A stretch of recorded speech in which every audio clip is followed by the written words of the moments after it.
ഇവിടെ ഓക്കെയാണ്, ക്രൗഡൊന്നുമില്ല. വന്നോ. ഇന്നലെ ഇട്ട വീഡിയോക്ക് 1000 വ്യൂസ് അടിച്ച്, ഇനി ഇടുന്നത് 2000 വ്യൂസ് ആയിരിക്കണം. അടിച്ച് തൂക്കിയല്ലേ പയ്യൻ. 1000 വ്യൂസിന് നമ്മൾ ഇത്ര സെക്യൂരിറ്റി കൊടുക്കണമെങ്കിൽ 3000 ഒക്കെ ആകുമ്പോഴാ നമ്മളെ കൈ നിൽക്കത്തില്ല. നമ്മുടെ ഇന്നത്തെ ഷെഡ്യൂൾസ് എന്തൊക്കെയാണ്? 11 മണിക്ക് കുളത്തിന്റെ ഇവിടെ പോയിരിക്കണം, 12 മണിയാകുമ്പോൾ തിരിച്ചു വരണം, വീട്ടിൽ ചോറ് കഴിക്കണം, ചക്ക അടക്കാൻ പോണം, മല്ലിയും മുളകും എടുത്ത് അകത്ത് വെക്കണം. മീറ്റിംഗ്സ് ഒന്നുമില്ല?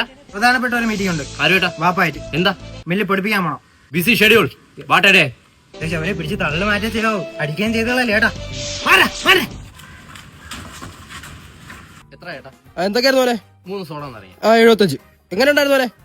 ചേട്ടാ പറയാൻ പറ്റില്ല. പ്രൊമോഷനാ. ആര് നിനക്കാ? ഞാൻ ആരാണെന്ന് മനസ്സിലായോ? ഇല്ല. ഇപ്പോഴോ? ഇല്ല. ചേട്ടാ ഇൻസ്റ്റയിൽ 1000 വ്യൂസുള്ള പയ്യനാണ് അവൻ ലൈവായിട്ട് ഞങ്ങളെ കട കൂട്ടിക്കളയും. എനിക്കത് പൂട്ട കാണുമല്ലോ. എനിക്ക് ഇല്ലാത്ത കോണ്ടാക്ട് ഇല്ല, ഞാൻ വിളിച്ച ആർക്കും വരും. എനിക്ക് വിളിയടേ. അവിടെ തന്നെ എന്റെ ആടെ അവിടെ തന്നെ അവിടെ തന്നെ. ഹലോ തന്നെ, ഞാൻ ഇപ്പൊ റൈഡിംഗ് കേസായിട്ട് പുറപ്പെടാം.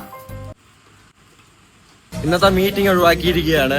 ഞാനും സജീറുണ്ട് റൈഡിംഗ് കേസുമായിട്ട് നാട്ടിലേക്ക് പുറപ്പെടുകയാണ്. ഇതിനേക്കാൾ വലിയ കാര്യങ്ങളല്ലേ നാട്ടിൽ നടക്കുന്നത്. ശരി, വന്നിട്ട് കാണാം. അപ്പൊ ഇതെവിടെയാണ് റൈഡിംഗ് ഗിയർ ആയിട്ട് പുറപ്പെട്ടെന്ന് പറഞ്ഞിട്ട്? അതെന്തിനാണ്?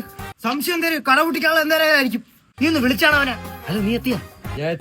നീ പെട്ടെന്ന് റൈഡിംഗ് ഗിയർ ആയിട്ട് ഇങ്ങോട്ട് വാ. എന്തിന്? നീലട പറഞ്ഞ റൈഡിംഗ് ഗിയർ ആയിട്ട് പുറപ്പെട്ട് എന്താ ചെയ്യേണ്ടത്? വാടാ.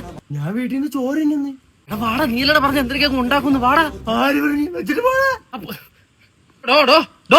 കട നാളെ വൈകിട്ട് പൂട്ടി.